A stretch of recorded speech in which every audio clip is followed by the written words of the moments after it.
It's been one hell of a season for the West Virginia University men's basketball team. And guess what? They got their flowers today, but everybody's not happy about it, including a national analyst who thinks West Virginia should be ranked higher. Let's talk about it.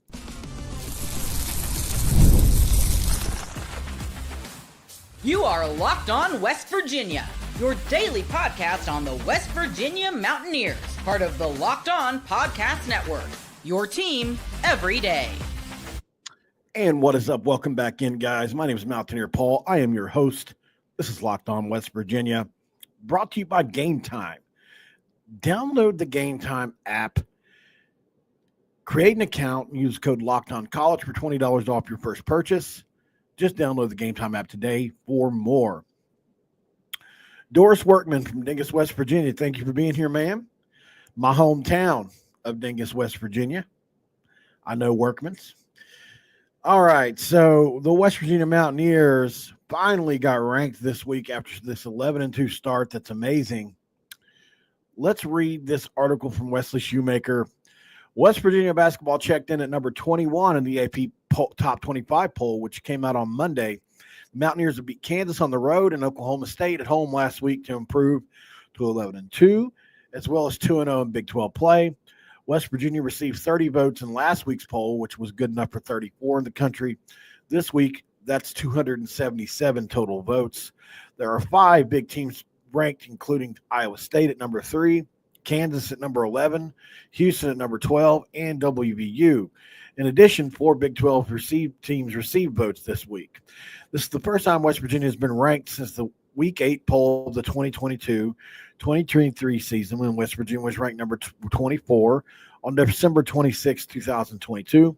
West Virginia has also been ranked in the USA Today coaches poll, checking in at number 23. So that's good. I feel like West Virginia got some respect finally put on their name, especially after the amazing accomplishments that they have been able to bring this year. I mean, come on, man. With everybody we've been missing, it's been crazy what Darren DeVries and company have been able to really pull off, fueled by Javon Small. I mean, come on. The best point guard in the game so far, these first 13 games or 14 games of the year.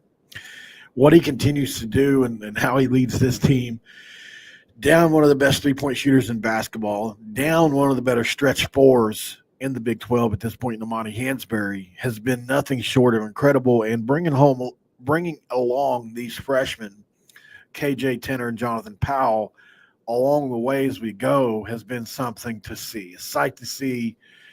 And man, I keep going back to, we flipped that guy from Xavier. Jonathan Powell was a top 40 prospect that was committed to Xavier right up until basically the coaching change. We bring on Chester Frazier. Boom, before you know it, we're involved with high school recruits all over the country, high-level ones. And, man, are there some on the radar? Braden Hawthorne out of Huntington Prep, looking like a 5-star player right now. The future is extremely – if this staff can stay together for at least another year or two, and this team can stay together, especially if we get the red shirts we're talking about, we'll be a national championship contender, guy. I'm not kidding. Like, the guy – I've never seen guys like Hawthorne that are coming in. I have not seen guys on the roster like we have right now performing at the level they are now in year one. It's about to get really interesting. If we can hold on to Chester Frazier, Darren DeVries, no doubt about it, Nelson Hernandez, and others on this staff. It's not just them, but those guys I feel like are the main three, in my opinion. I think we got a chance to be really, really good for a really long time. And because we've got Nelson, who knows the portal, we've got Chester, who knows high school, and we've got Darren, who can coach him up on the floor. And that's not to exclude any other coaches that are on there either, by the way. That's not just them three guys. But, yeah, so I'm excited about what's going on. Like, incredibly excited. And then you've got Mark Kellogg and what they're doing on the other side.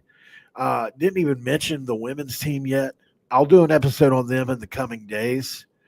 Looks like I have the wrong background here. Let me see if I can fix that really quick. My apologies. Okay. Let me see if I can fix this really quick. There it is. All right. So Andy Katz says West Virginia has been disrespected. Andy Katz is literally one of the most respected analysts in college basketball. It's really not even close. Like, I've been watching him for years, literally years. And so I'm going to bring up something. I don't normally share my screen anymore, but I'm going to share it for this. Listen to what Andy Katz has to say about the Mountaineers basketball team here.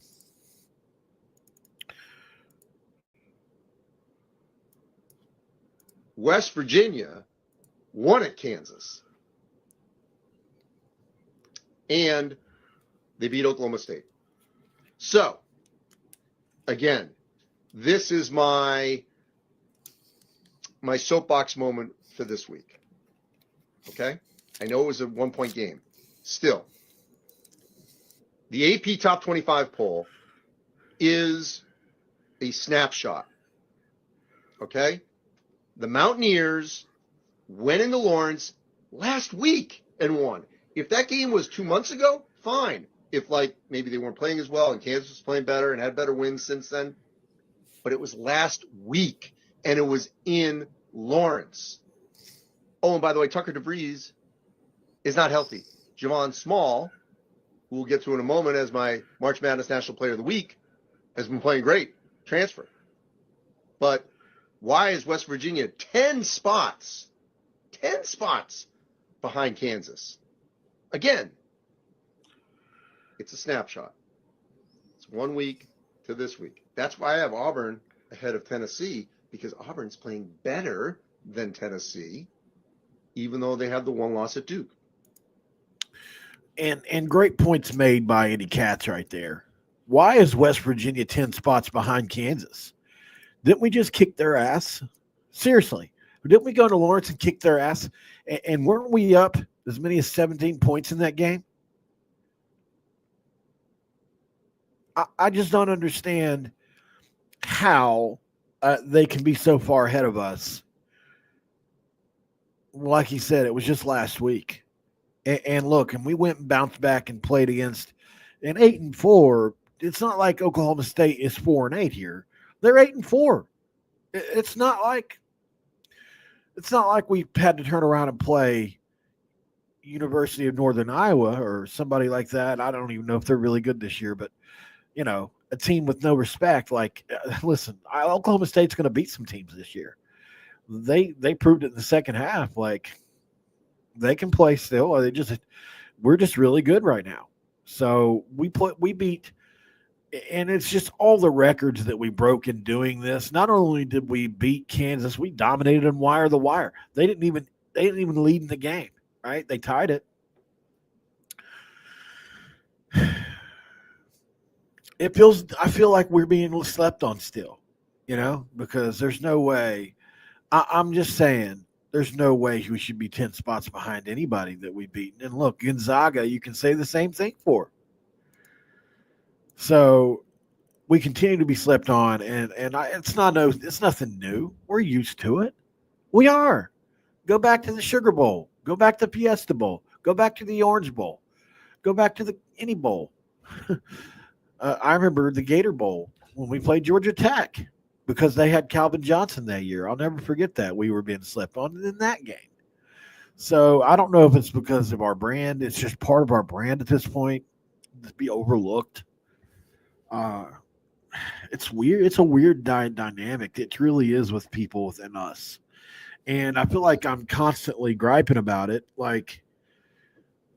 It's a weird feeling to be constantly overlooked, and rarely are we overrated, although we have been at times. This year would be one good example with Neil Brown, and coming into the year, the hype that we gave ourselves after winning basically against nobody at the end of the year. But look, we were all just looking for something to feel good about, and it had been 5 years, and we just wanted to believe in it. So I truly believe that. We just wanted something to believe in, and Neil Brown didn't give it to us.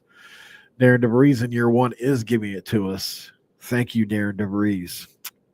Up next on Locked On West Virginia, I'm going to toss something kind of funny in here. Ty Edwards, University of Northern Iowa transfer, coming to Morgantown on a visit. Guys, he's C.J. Donaldson 2.0. Legit. Stick around. I'll tell you about it. And this episode of Locked On West Virginia is brought to you by FanDuel. FanDuel is one of my favorite apps, websites, and they're doing it pretty big right now. From upsets to game-winning drives, the NFL playoffs are better with FanDuel. Right now, new customers can bet $5 and get $200 in bonus bets. That's guaranteed. $200 in bonus bets, win or lose. The FanDuel app gives you everything you need for live bets, same-game parlays, and so much more. Visit the website and share betting lines around your team or league. Just visit FanDuel.com to join today and get started with $250 in bonus bets. That's FanDuel.com to get started. Make this playoff season unforgettable with FanDuel, an official sportsbook partner of the National Football League. So I still want to talk basketball, but I want to bring this up because I was researching, I always take time and research out. Like, this list continues to grow of visitors. Like, Crew Wakely coming. Like, Crew Wakely from BYU is my next guy that I have to research, who I've already looked into. Safety prospect. I'm a huge fan already of his, just from what little I've seen. But today, I love running backs. It's just one of my favorite positions to research, and I got to be honest. This kid here really excites me to look at. I mean, I thought, well, you know what? University of Northern Iowa, he must be pretty good if he's coming to visit us and Rich Rod's offense. And Rich Rod has that eye for running backs, Ty Edwards is 6'4", 230-pound battering ram. Seriously. Like, this dude is a beast. If you get a chance to go check out Ty Edwards at Northern Iowa, there are some YouTube clips of him. I just sent him to Coos a little bit ago, right before I came on. He looks just like C.J. Donaldson. It's funny, guys. Like, he's built like him. He's a little bit leaner, not quite as thick as C.J., but, I mean, he runs the same way. I mean, he really, truly does. He's got some speed, but, man, is he physical. He had I was making a joke about it, but he had more yards against Iowa State than we did. He had almost 100 yards against Iowa State. He's a big physical back that I'm a huge fan of. I hope we land him because, I mean, in this day and age, you take as much skill talent as you can get. So that's what I'm excited about. I seen somebody asking about the Texas linebacker. Not yet. I do expect him to be a real possibility from what I've spoken to. I did get a hold of him, was able to ask him a few questions, and he loves the idea of playing in Zach Alley's defense, and I'm responding to a question in the chat for those of you listening on podcast. So, but yes, I do feel good about Finkley, the Texas defensive end / outside linebacker. We'll see what happens with it. I mean, these guys are so heavily sought after, especially Power 4 transfers, Power 5, whatever you want to call it. So I would say I'm probably 60-40 on him, but like at one point I was 70-30 on Hoss Haney too. And look what happened. He didn't even visit us. He went straight to Oklahoma State. So sometimes location matters. And for Hoss Haney, staying near Texas was like the biggest, what I found out later on. Hoss Haney didn't really want to leave his home area, Texas area. So obviously Oklahoma State gives him the opportunity to stay close to home. Point is you never know what priorities are for a kid outside of money because, the money's generally the same, especially for most prospects. I mean, I use an example from last year. A kid transferred to us. He had $40,000 more somewhere else. He showed it to me. I had the conversation with him. So We got a player last year that had $40,000 extra on the table somewhere else, but that somewhere else was further away from home, and we offered let's say 120,000. He could have got 160 somewhere else, right? Well, he got 120 with us, and he got to stay home. He's from the state, this and that, so it matters to people, especially if the money is close to the same.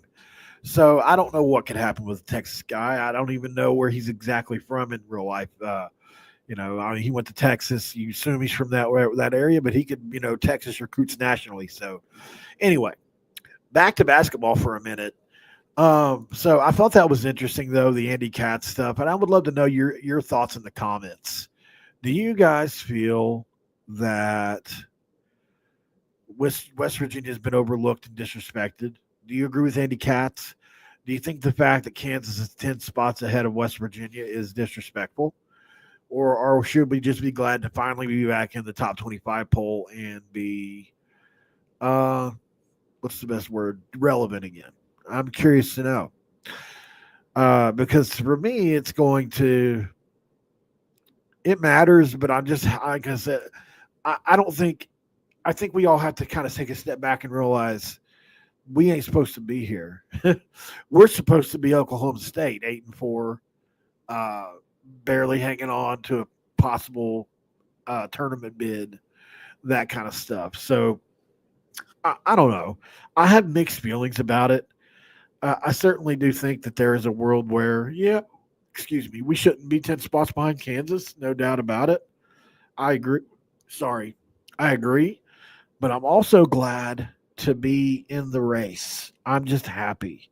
And it's like I said earlier, if you got 10 math problems on the board and 1 is wrong and 9 are right, what do you focus on? Do you focus on the 9 that are wrong, or the 9 that are right, or the 1 that is wrong? I think in this case, the 1 that is wrong is, I can focus on us being 10 spots behind Kansas, or I can focus on the 9 that are right and say, hey, look, we're in the rankings. We're in the race. We're 11-2.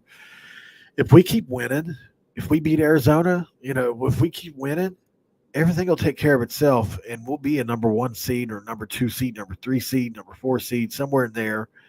And if you get this team, if we're a top 4 seed with this team, holy smackerel, I just think it's, something to be excited about. So, I think we could make a case for us to be in that 16-17 range, somewhere in there. 21 ain't bad either. It's nothing to sneeze at. We're in the rankings. We're a top 25 team. Hallelujah. Up next on Locked On West Virginia. West Virginia is closing in on an offensive coordinator. Let's talk about that for a minute, because I wasn't expecting the name that we got. Stick around. This is Locked On West Virginia. And this episode is going to be brought to you by Game Time. Attending the new 12-team playoff games are incredible experiences that triggers and brings fans together like never before. I remember the excitement of past playoff games and can't wait to make new moments with the updated format and extra teams involved. Game Time has a new feature called Game Time Picks. Makes getting tickets for events even easier. It filters out the fluff to show you only incredible deals on great seats, so you don't have to worry about searching through thousands of tickets. Recently, I used Game Time to browse for an upcoming game. And look, it was a breeze. It was real easy to do. Found value for all kinds of seats around the venue. The super deal that stood out in particular, though, and had the best value for the event, was the one that I could see in the app before I bought it. Panoramic view, looking around 360. All you have to do is take the guesswork out of buying tickets with Game Time. Download the app, create an account, and use code LOCKEDONCollege for $20 off your first purchase. Terms do apply, but create an account, redeem the code LOCKEDONCOLLEGE for $20 off your first purchase. And download the Game Time app today. Last minute tickets, lowest price, guaranteed. And ask yourself this: what time is it? It's game time. All right, we are back here on Locked On West Virginia.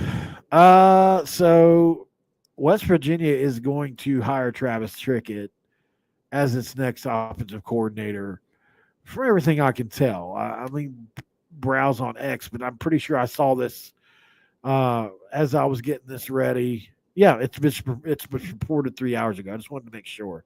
So Matt Zenitz reports Travis Trickett is expected to be hired as part of Rich Rodriguez's staff at West Virginia. Sources tell.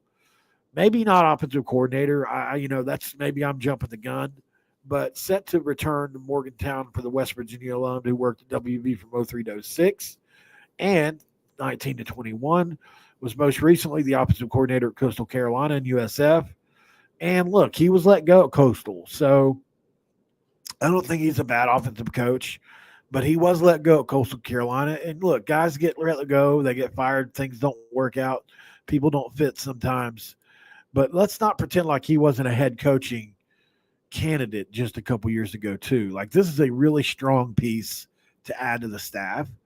And I feel like I've seen too many people snuffing their nose at the fact that he was let go at Coastal. Well, I mean, look, sometimes stuff's just out of your control. He was only there for 1 year, right? Like, or two. That's not enough time to prove anything. And he has been great at other stops he's been at, which is why he was even considered for that OC job. And it was looked up as a guy that's going to be a head coaching candidate down the road. And I still think he's got a chance to do that. So I'm a big fan of Travis Trickett. I'm a big fan of Clint Trickett too. But I think Travis was the better ad here. I think he's got more coaching experience. I mean, he was on those staffs, even though he was really young. He was on those staffs that we had in 06 to 09 with Rich Rod that did really well, that went to the BCS Bowls and all that. So he knows what the culture looked like then too. So I think it's another great ad. Somebody that knows what that is. He's still pretty young and can identify with both sides of the equation, the older coaches, the younger players. So it's great. I think we've got a great mixture of – so we've got obviously like guys like McAfee, Rich Rod, people like that who were there when it was great, Travis Trickett, Jeff Castile, people like that. And then you've got a mixture of Jacksonville State players who all know what that culture was like, that they've been winning and winning and winning there. And here they are. And then now you've got some coaches that have coached with Rich Rod other places outside of West Virginia that have developed a kind of a newer age culture that he's using in today's age. So it's going to be a fun mixture to see exactly how this comes together, but I think it's going to be, at the end of the day, very good for us. I think this West Virginia will be back at some point in the next 2 years, 3 years, 100%, and we'll be right there in the competing status again. Kind of like how you view Oklahoma State is kind of how I think we'll be. Like Gundy had those guys up until this past year, but every year you think, okay, well, Oklahoma State's going to be in it. Don't know where or how, but they should be in it. That's kind of where I expect Rich Rod to be. So until proven otherwise, that's where I'm at. Call me a Rich Rod homer if you want to, but I watched it happen. I just watched him do it at Jack State. He was doing it 2024. So until he shows me the ability not to do it at West Virginia, I'm going to believe otherwise. I'm a big fan of that. So it's going to be great, guys. A lot of excitement going on. I've got to make a new list because we've got new guys coming in, guys going out, guys moving on and off the list. And I'll try to update you tomorrow or the next day on – I feel like we're going to be getting more ads here in the next day or two, and I'm just not sure what to do and when. But, I mean, look, just like, 2 of the last 3 days, the guy has committed while I was live on the air. Look, it might happen again. Who knows? But I'm all for it. If it does, we'll cover it as we can. But I'm going to try to update the list tomorrow. I saw Crew Wakely was on there. That's a big one. If you don't know who that is, he's a safety out of BYU. I'm a fan. The Ty Edwards out of Northern Iowa is another big one. There are others. Obviously, Finkley out of Texas is another big one. So there are names to watch for. Let's keep an eye on it. And hopefully we can get some offensive linemen in town as well. I think that's another big one to be watching for. Until then, guys, I don't have a lot else for you. This is a basketball-centric show tonight, but I did want to touch on some football stuff. So just to recap, we'll go back to the beginning. West Virginia obviously hits the top 25. Some people aren't happy. Like I said, Andy Katz, I played a clip from Andy Katz. If you want to find the clip from Andy Katz saying West Virginia has been disrespected, go to X and type in Andy Katz, K-A-T-Z, and you can find a clip from his X where he's saying, hey, look, West Virginia should not be 10 places behind Kansas. That's kind of the premise for this episode, just to see where you guys felt, how you felt on this. And then we touched on some players, Travis Trickett, a couple things like that, just jumping around from thing to thing. Listen, we got stuff to talk about. Robbie Martin should be in town tomorrow. That's correct from what I understand. But I need to double check on that because of the weather. I don't know. I was told the weather could play a factor. So let's see, because I live where Robbie Martin lives. I know what it's like here. I can't drive. So how's he going to? I mean, like, maybe they got a 4-wheel drive or something like that. But I'm just saying, like, I can't get out on my roads at all right now. They're still not clear. Not at all. Like, it's dangerous to drive. So to say that he's going to visit tomorrow is, I don't know. He lives in the city. If he lives in the city of Huntington, maybe it's a little better. But we'll keep an eye on it. Or he's in North Carolina, though, isn't he? I don't know where he's at. Who knows where he's at? I guess I'm assuming things here. Let me check back in on it. I haven't been able to get a hold of Robbie myself personally, so I don't know who's handling his recruitment. But at the end of the day, a lot going on, and we'll talk about it later. Tomorrow, I'll update you guys. Thanks for joining. Thanks for making Locked On West Virginia your first listen. Don't forget that like. Don't forget that subscribe. Don't forget to comment. Don't forget to share. And also, the last but not least, hit that notification bell to keep yourself notified. Other than that, I'm ready to roll. I think I'm going to go eat some soup. It's warm outside, or it's cold outside, warm in the house. I've got some vegetable soup. I've got some chicken noodle soup. I've even got some, what else do I have in there? Oh, yeah, I've got that chicken tortilla soup. That's pretty good stuff, too. We'll figure something out. Other than that, though, hit that like button, guys. Don't forget to subscribe, and I'll see you tomorrow. Oh, don't forget to check out Locked On Big 12 as well, guys. Drake Toll leads the conversation in conference realignment news and pulls no punches when it comes to Big 12 stuff. I'll see you tomorrow, guys. Have a great one. I'm out.